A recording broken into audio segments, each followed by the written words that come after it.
ಶ್ರೀ ಶಂಕರನಾರಾಯಣ ಎಂದೇ. ನಮ್ಮೊಡೆಯ ಶಂಕರನಾರಾಯಣ ನಮ್ಮೆಲ್ಲರನ್ನು ಅನುಗ್ರಹಿಸಿ ಮಹಾನುಗ್ರಹದ ಈ ಒಂದು ಪುಣ್ಯ ಕಾರ್ಯ ಲೋಕ ಕಲ್ಯಾಣವಾಗಿ ನಡೆಯಿತು. ಸರ್ವರಿಗೂ ಮಂಗಳವಾಗಲಿ, ಸರ್ವೇ ಜನ ಸುಖಿಯೋ ಭವಂತು ಎಂಬ ಆಶಯದೊಂದಿಗೆ ಮಹಾನುಗ್ರಹದ ಆಮಂತ್ರಣ ಪತ್ರಿಕೆ, ಆಹ್ವಾನ ಪತ್ರಿಕೆ ಈಗ ಲೋಕಾರ್ಪಣೆಗೊಳ್ಳಲಿದೆ.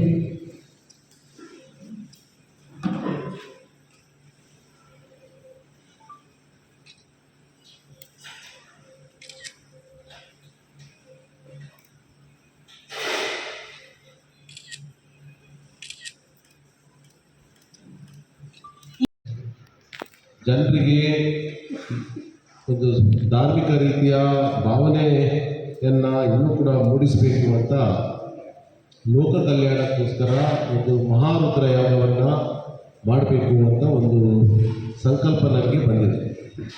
ಆ ನಿಟ್ಟಿನಲ್ಲಿ ನಾವು ಈ ದೇವಸ್ಥಾನವನ್ನು ಪ್ರಧಾನವಾಗಿ ಇಟ್ಕೊಂಡು ಮಹಾರುದ್ರ ಯಾಗ ಪ್ರಾಯಶಃ ನಾವು ನಮ್ಮ ಜಿಲ್ಲೆಯಲ್ಲಿ ಮಾಡಿದರೆ ಈ ಜಿಲ್ಲೆಗೆ ಬರುವಂಥ ಕಷ್ಟ ಹಾಗೂ ನಷ್ಟಗಳ ಒಂದು ವಿಶೇಷ ಪ್ರಾರ್ಥನೆಯನ್ನು ದೇವಸ್ಥಾನದಲ್ಲಿ ಆ ಶಿವನ ದೇವಸ್ಥಾನಕ್ಕೆ ಕೊಡಬೇಕು. ಹಾಗೆ ಆ ದೇವರು ಲೋಕ ಕಲ್ಯಾಣಕ್ಕೋಸ್ಕರ ನಮಗೆ ಆಶೀರ್ವಾದ ಮಾಡಬೇಕು ಅಂತ ಒಂದು ಸಂಕಲ್ಪವನ್ನು ನಾವು ಹೊಂದಿದ್ದೇವೆ. ಅದಕ್ಕೋಸ್ಕರ ನಾನು ದೇವಸ್ಥಾನ ಯಾವ ದೇವಸ್ಥಾನದಲ್ಲಿ ಮಾಡಬೇಕು ಅಂತ ನಾನು ಆಲೋಚನೆ ಮಾಡಿದಾಗ ಶಂಕರನಾರಾಯಣ ದೇವಸ್ಥಾನ ಮಲ್ಪೆಯ ಅತ್ಯಂತ ಪ್ರಾಚೀನ ಹಾಗೂ ಹಿನ್ನೆಲೆ ಉಂಟಂಥ ಧಾರ್ಮಿಕ ಹಿನ್ನೆಲೆ ಉಂಟಂಥ ದೇವಸ್ಥಾನವನ್ನು ನಾವು ಇಲ್ಲಿ ಕೇಳಿಕೊಂಡಾಗ ಭಾಳಷ್ಟು ಸಂತೋಷದಿಂದ ಪ್ರಕಾಶ್ ಕೊಡವರು ಮತ್ತು ಅವರ ಎಲ್ಲ ಇಲ್ಲಿಯ ಪದಾಧಿಕಾರಿಗಳು ನಮ್ಮನ್ನು ಇಲ್ಲಿ ಆಹ್ವಾನಿಸಿದರು.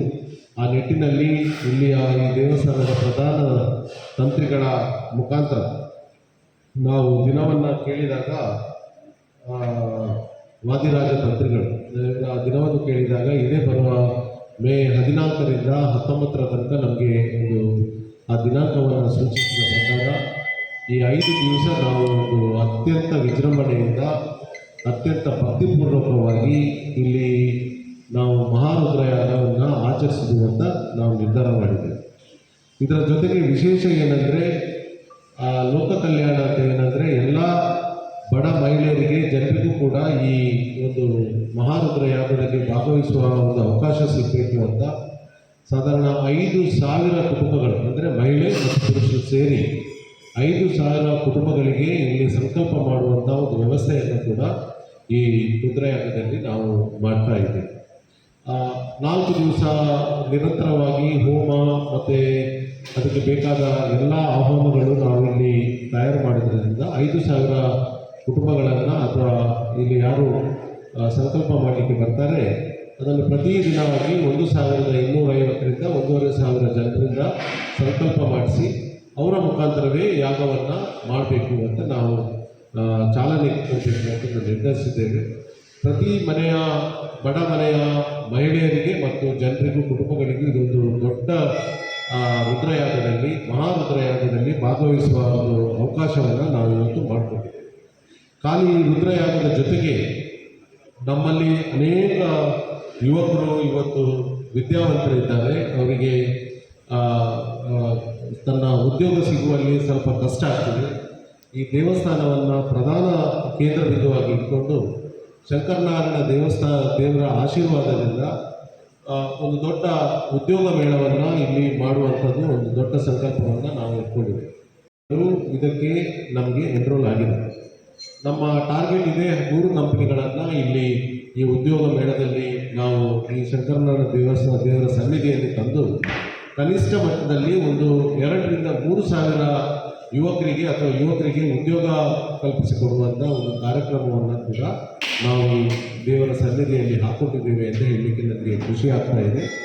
ಇದರ ಜೊತೆಗೆ ಕ್ರೀಡೆಗೆ ಪ್ರೋತ್ಸಾಹ ಕೊಡಬೇಕು. ಯುವಜನರು ಕ್ರೀಡೆಯಲ್ಲಿ ಸಕ್ರಿಯವಾಗಿ ತೊಡಗಿಸಿಕೊಂಡ್ರೆ ತನ್ನ ಹೆಲ್ತ್, ತನ್ನ ಆರೋಗ್ಯ ಏನಿದೆ ಅದನ್ನೊಂದು ಫಿಟ್ನೆಸ್ನ ಒಂದು ಕರೆಕ್ಟ್ ಇಟ್ಕೊಳ್ಳುವ ಪ್ರಕಾರ ನಾವು ಕ್ರೀಡೆಗೆ ಪ್ರೋತ್ಸಾಹ ಕೊಟ್ಟು ಸಾಂಪ್ರದಾಯಿಕ ಕ್ರೀಡೆಯನ್ನು ಕೂಡ ನಾವು 17ನೇ ತಾರೀಕಿಗೆ ಮಲ್ಪೆ ಬೀಚಿನಲ್ಲಿ ಆಯೋಜಿಸಿದ್ದೇವೆ.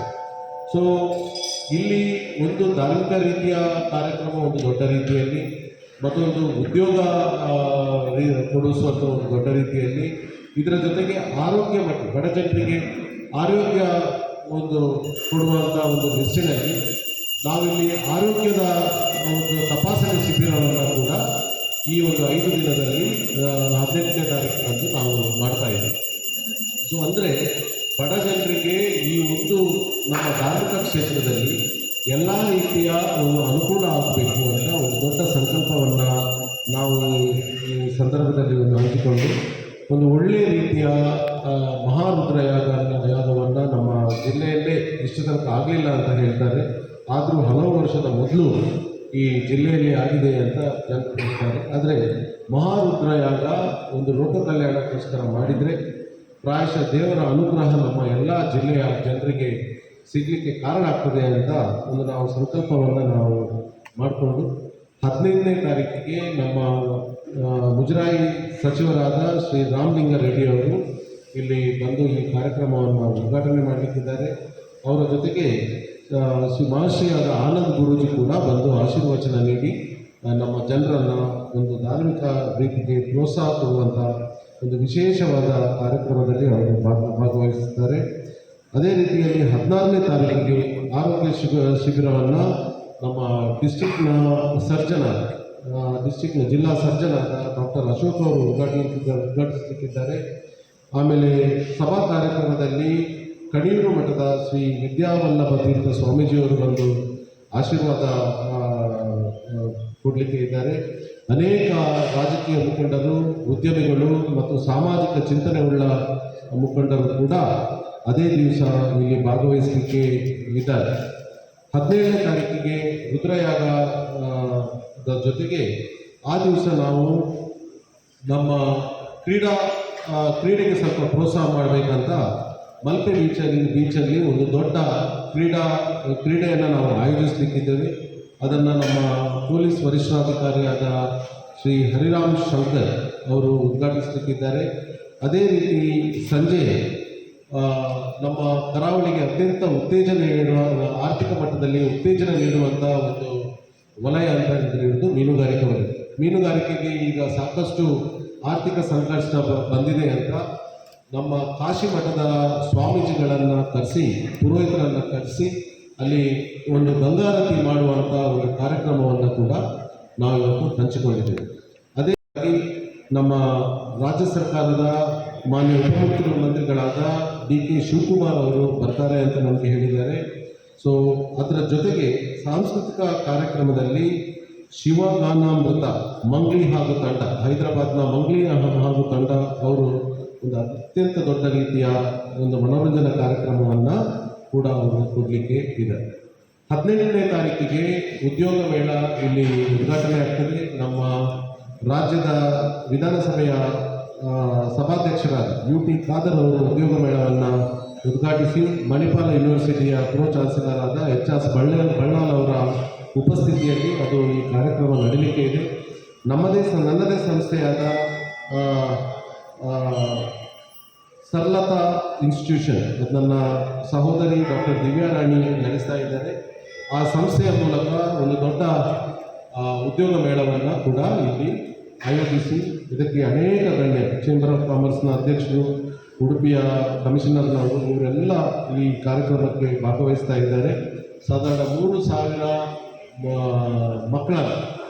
ಮಕ್ಕಳನ್ನು ಸ್ಟೂಡೆಂಟ್ಸನ್ನು ಇಲ್ಲಿ ನಾವು ಈಗಾಗಲೇ ಸಂಪರ್ಕಿಸಿದ್ದೇವೆ. ಅನೇಕ ಶಾಲಾ ಕಾಲೇಜುಗಳು ಇದಕ್ಕೆ ಸಹಾಯ ಕೊಡ್ತಾ ಇದ್ದಾರೆ.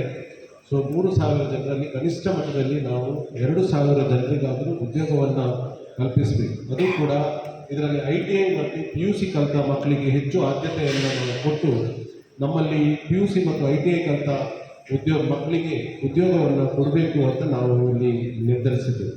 ಅದೇ ದಿವಸ ಸಂಜೆ ಇಲ್ಲಿ ನಮ್ಮ ಒಡಿಯೂರು ಸ್ವಾಮೀಜಿಯವರು ಇಲ್ಲಿ ಬಂದು 6 ಗಂಟೆಗೆ ಆಶೀರ್ವಾದ ಸ್ವೀಕರಿಸ್ತಾರೆ. ನಮ್ಮ ಸಮಾಜದ ಹಿರಿಯರಾದ ಡಾಕ್ಟರ್ ನಾಡೋಜ G. ಶಂಕರ್ ಅವರು ಬಂದು ಇಲ್ಲಿ ಉಪಸ್ಥಿತರಿದ್ದಾರೆ. ಅವರ ಜೊತೆಗೆ ಅನೇಕ ಗಣ್ಯರು ನಾನು ಹೇಳಿದಾಗೆ ಉಪಸ್ಥಿತರಿದ್ದು ನಮ್ಮ ಕಾರ್ಯಕ್ರಮವನ್ನು ಒಳ್ಳೆ ರೀತಿಯಲ್ಲಿ ಚಂದಗಾಣಿಸಿ ಕೊಡ್ತಾ ಇದ್ದಾರೆ. 19ನೇ ತಾರೀಕಿಗೆ ನಮ್ಮ ಶೃಂಗೇರಿ ಮಠದ ಸ್ವಾಮೀಜಿ ವಿದುಶೇಷ ಭಾರತೀ ಸ್ವಾಮೀಜಿಯವರು ಬಂದು ಆಶೀರ್ವಾದನ ಮಾಡ್ತಾ ಇದ್ದಾರೆ. ಅದರ ಜೊತೆಗೆ ನಮ್ಮ ಜಿಲ್ಲಾ ಉಸ್ತುವಾರಿ ಮಂತ್ರಿಯಾದ ಶ್ರೀಮತಿ ಲಕ್ಷ್ಮೀ ಹೆಬ್ಬಾಳ್ಕರ್ ಅವರು ಬಂದು ವಿನಯ್ ಕುಮಾರ್ ಸೊರಕೆ ಮತ್ತು ನಮ್ಮ ದೇವಳದ ತಂತ್ರಿಯಾದ ವಾದ್ಯರಾಜ ತಂತ್ರಿಕತ್ತು ಇವರು ಎಲ್ಲ ಈ ಕಾರ್ಯಕ್ರಮಕ್ಕೆ ಭಾಗವಹಿಸಿ ನಮ್ಮ ಈ ಕಾರ್ಯಕ್ರಮವನ್ನು ಒಂದು ಒಳ್ಳೆಯ ರೀತಿಯಲ್ಲಿ ಚೆಂದಗಾಣಿಸಿಕೊಟ್ಟು ಒಂದು 40,000 ಮನೆಗೆ ನಾವು ಈ ಆಹ್ವಾನ ಪತ್ರಿಕೆಯನ್ನು ನಾವು ಕೊಡಬೇಕು. ಅಂದರೆ ಇಡೀ ಉಡುಪಿ ವಿಧಾನಸಭಾ ಕ್ಷೇತ್ರದ 40,000 ಮನೆಗೂ ಕೂಡ ಆಹ್ವಾನ ಪತ್ರಿಕೆಯನ್ನು ಕೊಡಬೇಕು ಅಂತ ನಿರ್ಧರಿಸಿದ್ದೇವೆ. ನಾನು ಹೆಚ್ಚು ಇದರಲ್ಲಿ ಕೇಳಲಿಕ್ಕೆ